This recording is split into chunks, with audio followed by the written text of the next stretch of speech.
Thirdway Alliance Presidential candidate Dr. Ekuru Aukot is embarking on rallies to popularize his presidential bid, with the first rally set for Naivasha this afternoon. Aukot, who launched his manifesto yesterday, is also engaging in a door-to-door campaign along the Nairobi-Nakuru highway on his way to Naivasha, where he will be addressing his voters.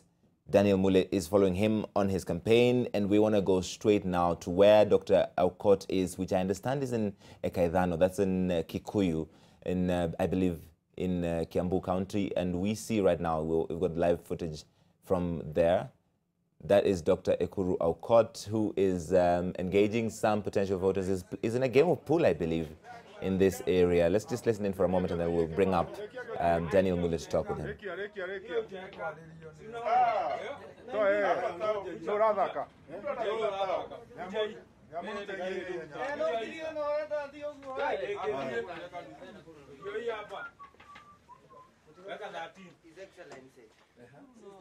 Yeah, Larry, this is Dr. Ekuru Aukot, Thirdway Alliance Presidential candidate, who is carrying out his door-to-door campaigns, and we've been following him from Nairobi.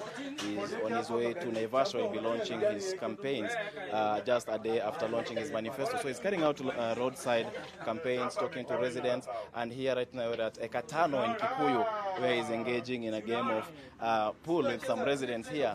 And the plan is that whoever wins in this game is going to part with 1,000 shillings. So he's just engaging in this game as he continues sensitizing the residents about his manifesto. And maybe I should pull him aside, maybe to ask him a question or two, even as he continues in his campaign. Daktari,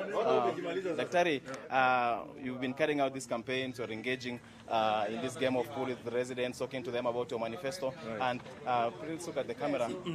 We're talking to residents live on NTV during our 1 p.m. bulletin. I'd like you to tell us something about your manifesto talked about yesterday. And before then, these door-to-door campaigns, do you think you're going to cover the entire country? Many of times there's one of the silent presidential candidates. Do you think you're going to cover the entire country with this kind of procedure? First of all, I think today, as you have seen, actually, we are not silent. And you being here is a testimony that we are actually going to reach the people.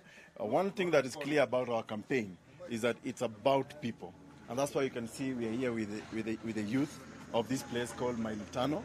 And we're trying to understand from them what really pains them the most. And they have confirmed to me that unemployment is a big issue, and that the lie that they've been told by Jubilee for the last 5 years that the economy is growing by 2 digits, it's a lie. And all these people here can actually testify that there are no jobs. And therefore, as you see from our manifesto, we have promised that it will focus on youth taking over government. Because if the youth are not on the table of decision making, the same people who promise youth empowerment actually use the same money that they set aside to enrich themselves. So we are here actually to dialogue, because our campaign is more about understanding what really pains people. And when you look at our manifesto, it's actually written from, it's informed by what people actually want fixed, you know.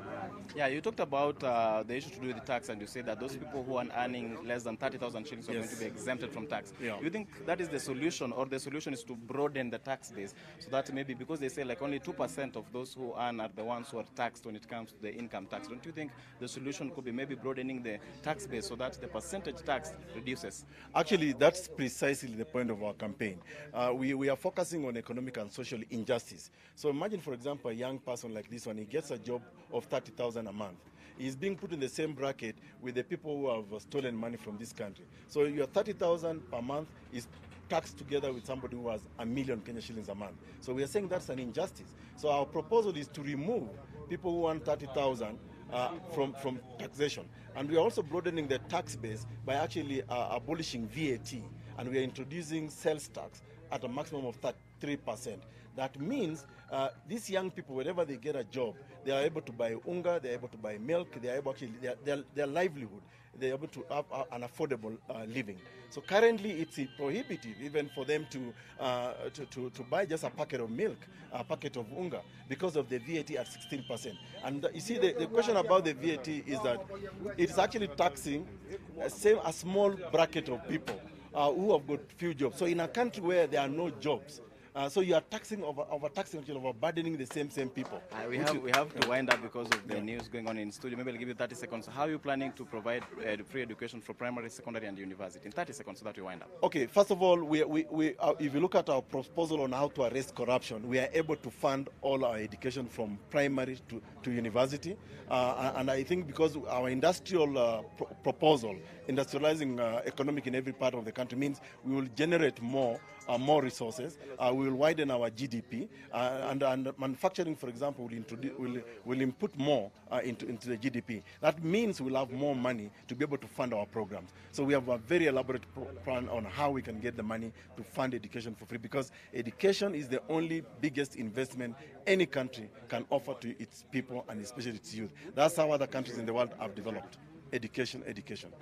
Thank you very much. There you have it, Larry from Kikuyu here, and we're still following up Dr. Ekuru Aukot of Thirdway Alliance, who's campaigning on the roadside until he gets to Naivasha. Will be having his first rally to launch his campaign. So he'll be bringing that to you later on. But for now, I have to hand it back to you, Larry, in studio for the rest of the news coverage.